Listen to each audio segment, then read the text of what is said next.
Summer handbags are arguably my favorite type of seasonal handbags, so it's really hard for me to pick just five, but these are the ones that I look forward to using this summer the most. Okay, so first up we have my Dior Light, and why does it make me so excited to see it in the camera? I guess I just missed it. But yeah, even though this is not strictly a summer bag, I do mostly use it in the summer.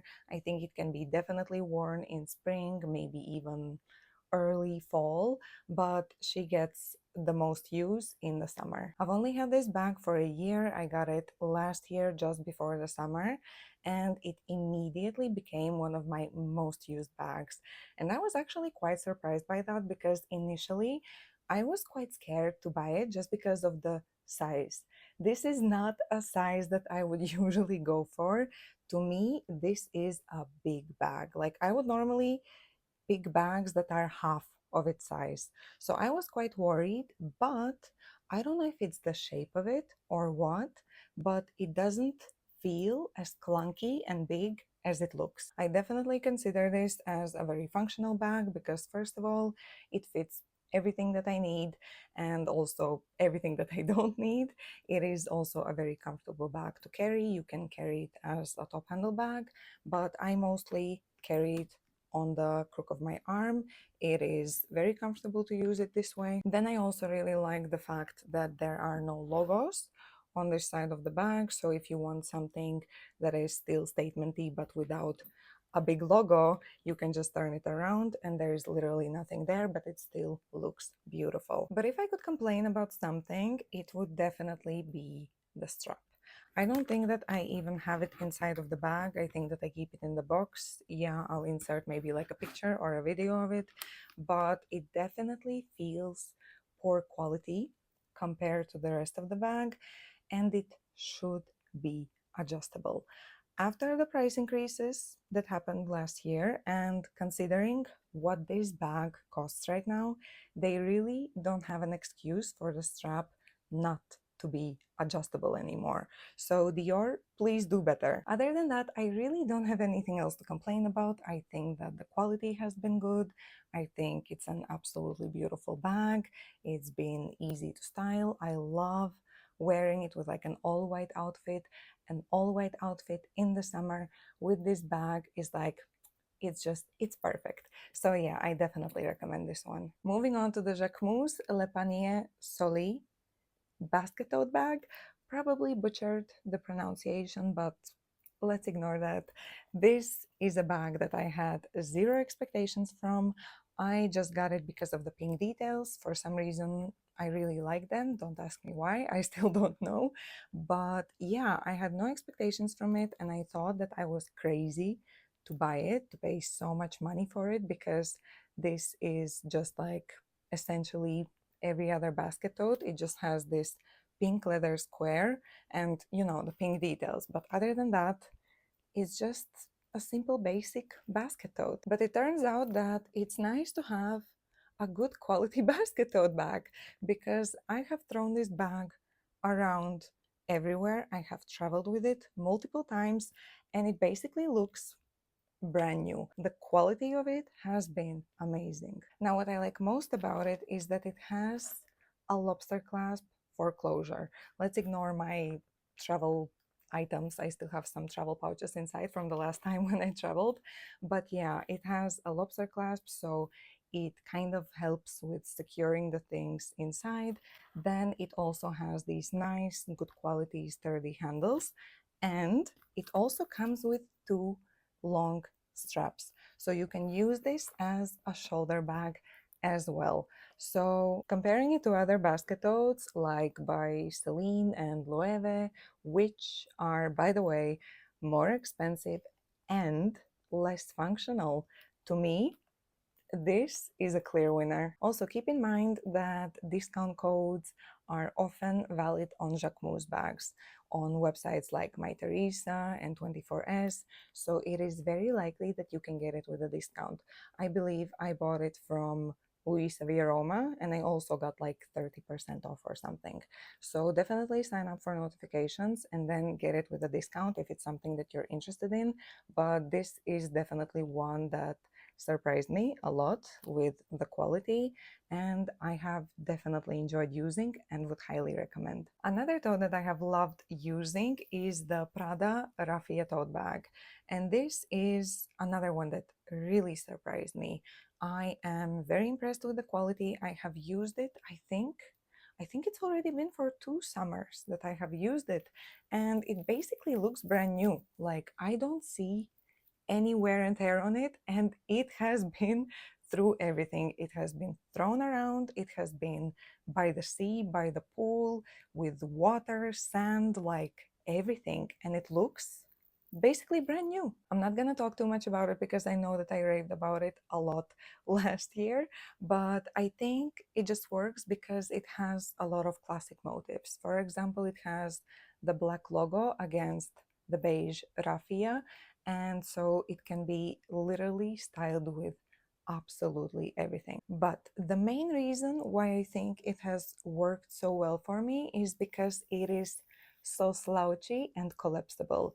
It is the perfect bag to pack for a holiday, and it's also super lightweight, so it's the perfect like summer errand day bag. So overall, I definitely think that it's overpriced for what it is, but I have used it so many times that I can't even be mad at the price anymore. Next up, I definitely need to include my mini Lady Dior. Guys, I love her. Like, I love her. I knew that I was gonna love it, but I didn't expect that I was gonna love it as much as I do. I'm sure that everyone's already more or less familiar with the cons of this bag, and yes, the flap can occasionally be annoying.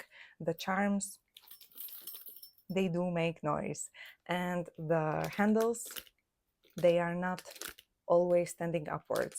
It is true, and I have seen actual videos with big thumbnails that say don't buy the Lady Dior, and I'm so glad that I didn't listen to those videos, because even with the flaws, this is such a great bag, and I actually consider it a functional bag because it fits all of my bare essentials.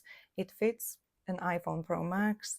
It comes with this gorgeous chain strap, which allows for the bag to be worn as a crossbody bag in case you need to go hands-free, and it is a timeless design.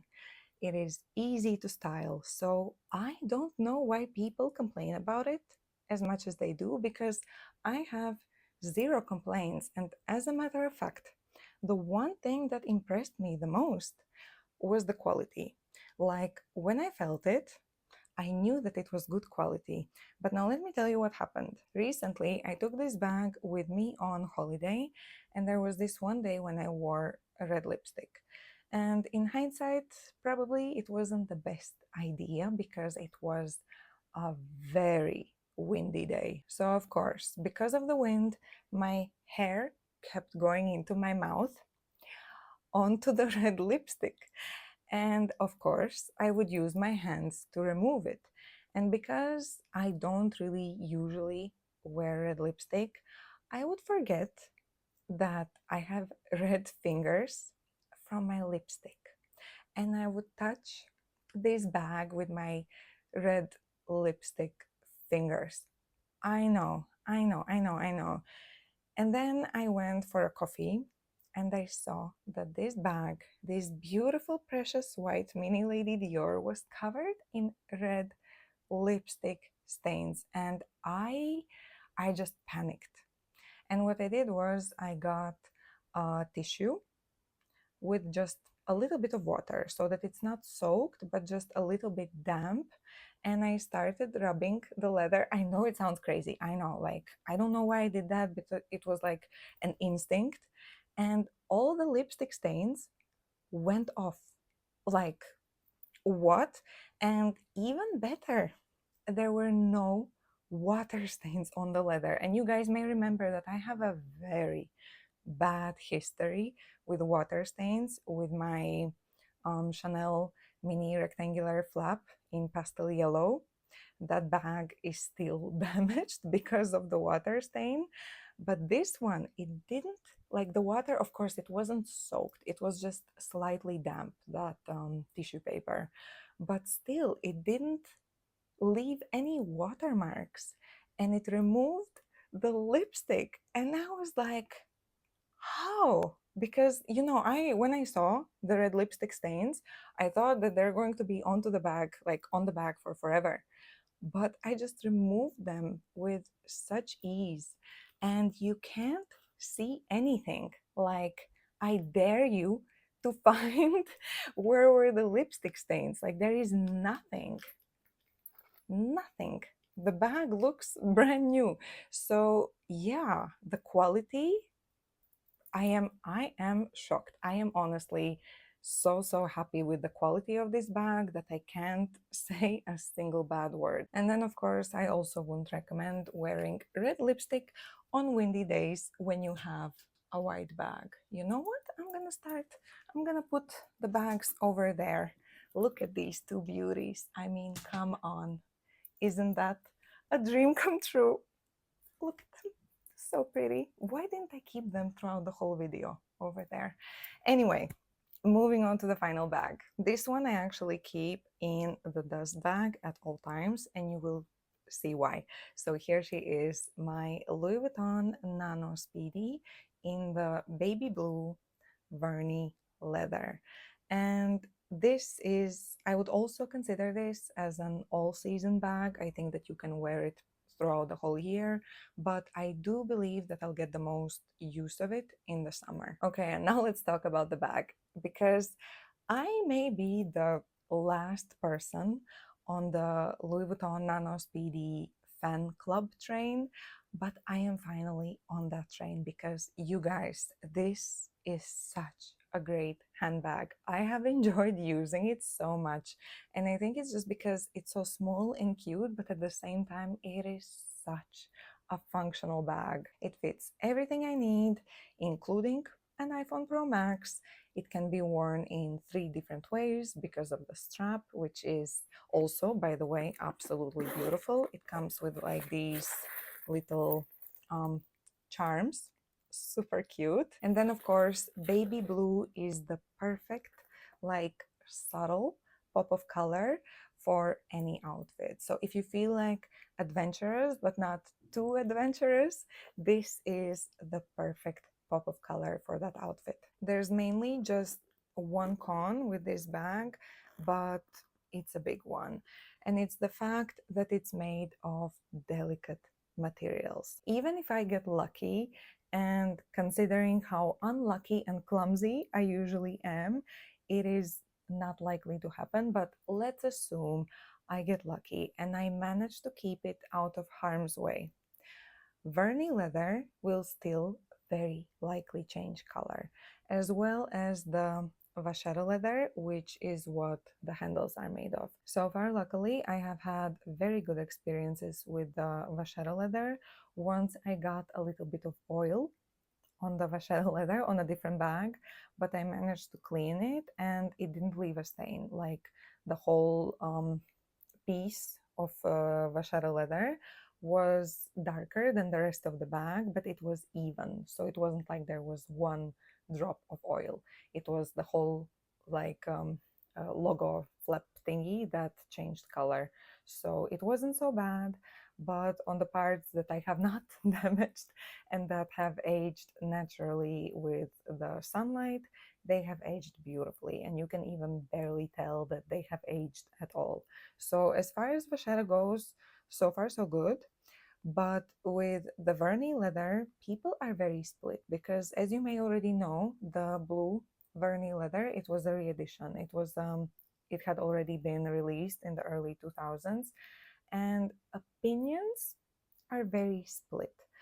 The majority of people, of course, say that their vernis leather bags have changed color, they have turned yellow, but then there are the few people that actually have personally left comments or messaged me that saying that their bags are still baby blue.